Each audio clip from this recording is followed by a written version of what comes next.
जहाँकि एक उपासना गृह करने अनेक परिश्रम फल ताहा वर्तमान आउ किछि दिन पर छात ढलैर कार्यक्रम रही।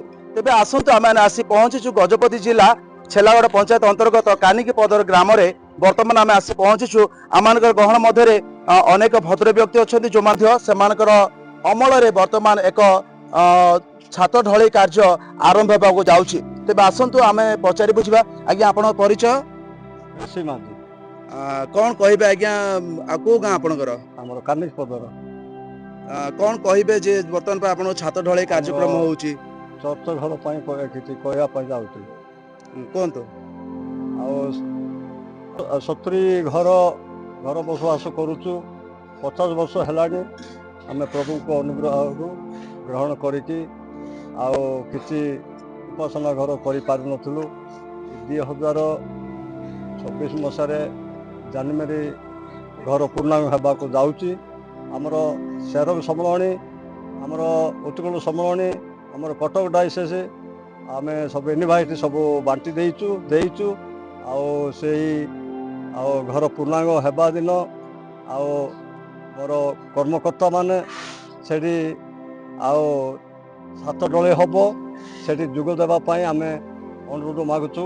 मोर ना हूँ रुबेन रोहित आमर ग्राम कानिकीपदर एवं आमने ग्रामर घरटी मुंडली घरटी एवं चर्च घरटी निर्माण चलती निर्माण कार्य आम विभिन्न मंडली को बा गाँ को एवं व्यक्तिगत भाव में आम निमंत्रण कार्ड देचु। ये निमंत्रण कार्ड देवा साथे से जमती कि 28 तारिख में आम छात डला हम ये 28 तारिख छात डल समस्ते जमती कि ये सहयोग करेंगे एवं से आम आह्वान करुँ आसी आम छात डल जमी जोगदेवे और पाद ये पड़ो ये किसी साहाय्य आशा आम मागुचु।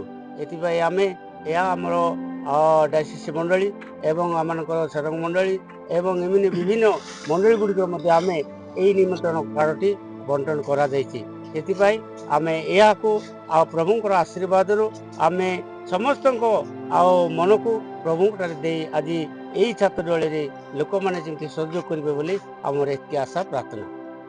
जहाँकि कहते मंडली पालक महाशय कहते कि विभिन्न ग्राम को विभिन्न मंडली को समाज को पत्र माध्यम जना जहाँकि यही चलित मासर 28 तारिख जो नूतन छात ढलई कार्यक्रम रही से छात ढलई पाए समस्त को पत्र माध्यम जना कले पुनर्बार व्यक्तिगत माध्यम जनाऊँच ताहा जे प्रकार आपण माने शुणी पारुथिबे आपण माने यथाशीघ्र से तारीख रे आपण मानकर उपस्थित काम चाहते। तेज आसतु आम गहण मध्य ग्रामर जड़े बासिंदा अच्छा तांको आमे पचारि बुझा जे आगे आपण परिचय।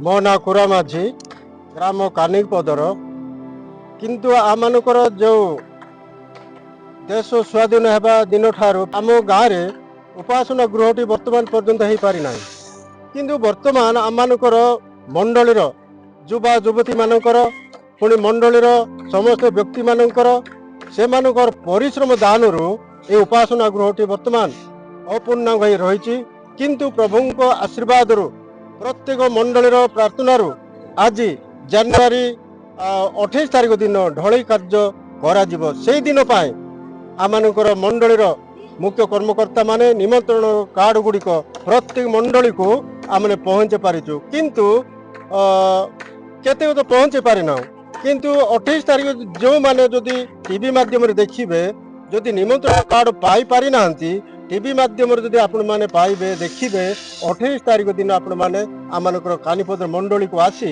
आम सहित सहभागिता नेबे आम सहित सहभागिता नहीं आम प्रभु जीशु ख्रीष्ट नाम रे आपण मैंने आसी आपणकर पादर धूली यही मंडली जदि पढ़ो ताले आम आशीर्वाद प्राप्त हेबु।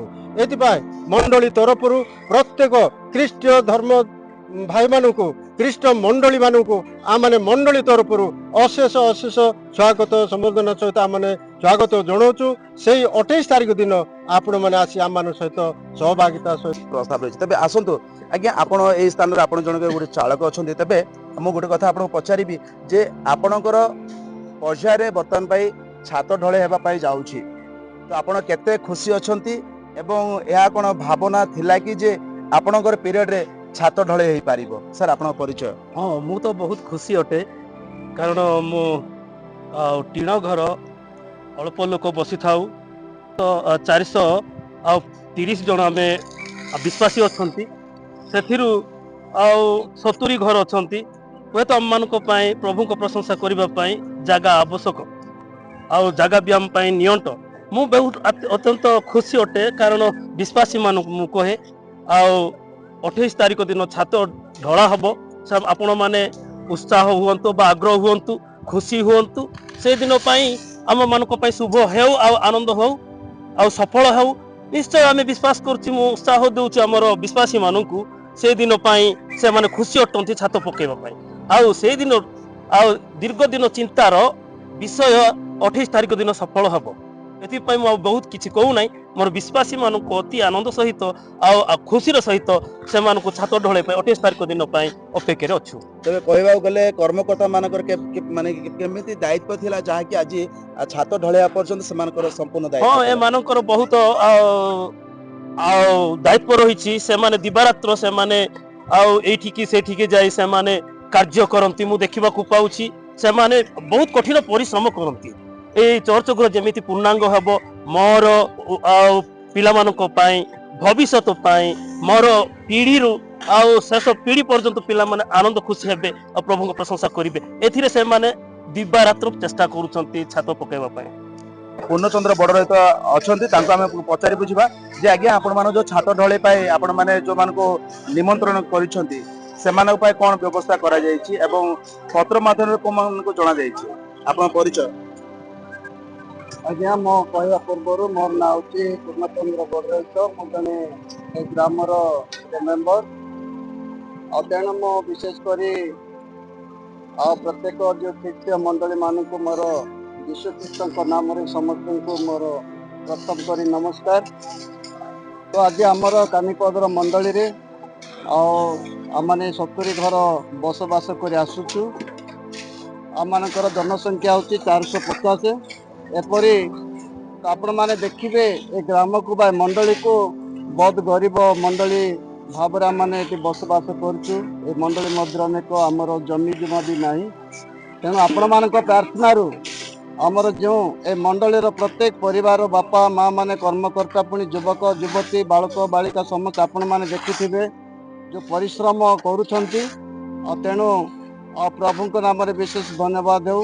ଏ ଯେଉଁ ଆମର ଛୋଟ ଉପାସନା ଗୃହଟି ମଧ୍ୟ ଆମମାନେ ଛାତ ଲେବଲ କରିଛୁ, ବା ଆମମାନଙ୍କର ଯେଉଁ କି ଛାତ ଢଳେଇ କାମ ରହିଛି।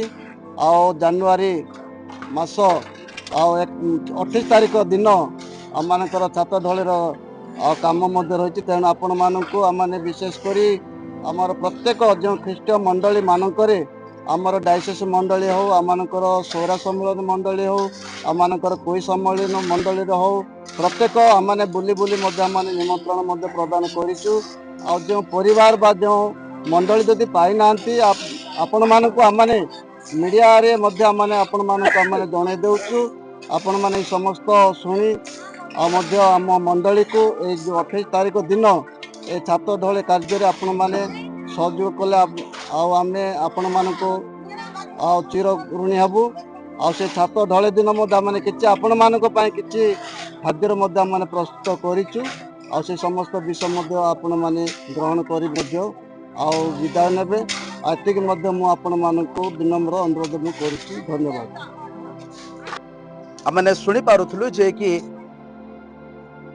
ଗଜପତି ଜିଲ୍ଲାର ବିଭିନ୍ନ ମଣ୍ଡଳୀକୁ ସେମାନେ ପତ୍ର ମାଧ୍ୟମରେ ଜଣା କରିଛନ୍ତି ଏବଂ ଆଉ ଯାହାକି ଆସନ୍ତା 28 ତାରିଖ ଦିନ, ସେଇ 28 ତାରିଖ ଦିନ ଯାହାକି ନୂତନ ଉପାସନା ଗୃହର ଢଳେଇ କାର୍ଯ୍ୟ ରହିଛି ଏବଂ ଆପଣମାନେ ଦେଖିପାରୁଥିବେ ଯେ ତାହା ସମ୍ପୂର୍ଣ୍ଣ କାର୍ଯ୍ୟ ସମାପ୍ତ ହୋଇସାରିଛି ଏବଂ ଆଉ ଅଳ୍ପ ଦିନ ଯାହାକି ବାକି ରହିଛି ଆମମାନଙ୍କର ହାତରେ 28 ତାରିଖ ଦିନ ଆପଣମାନଙ୍କର ପୂର୍ଣ୍ଣ ସହଯୋଗରେ, ଆପଣମାନଙ୍କର ପ୍ରାର୍ଥନାରେ ଏହି ମଣ୍ଡଳୀର ଛାତ କାର୍ଯ୍ୟ ଢଳେଇବାର ରହିଛି।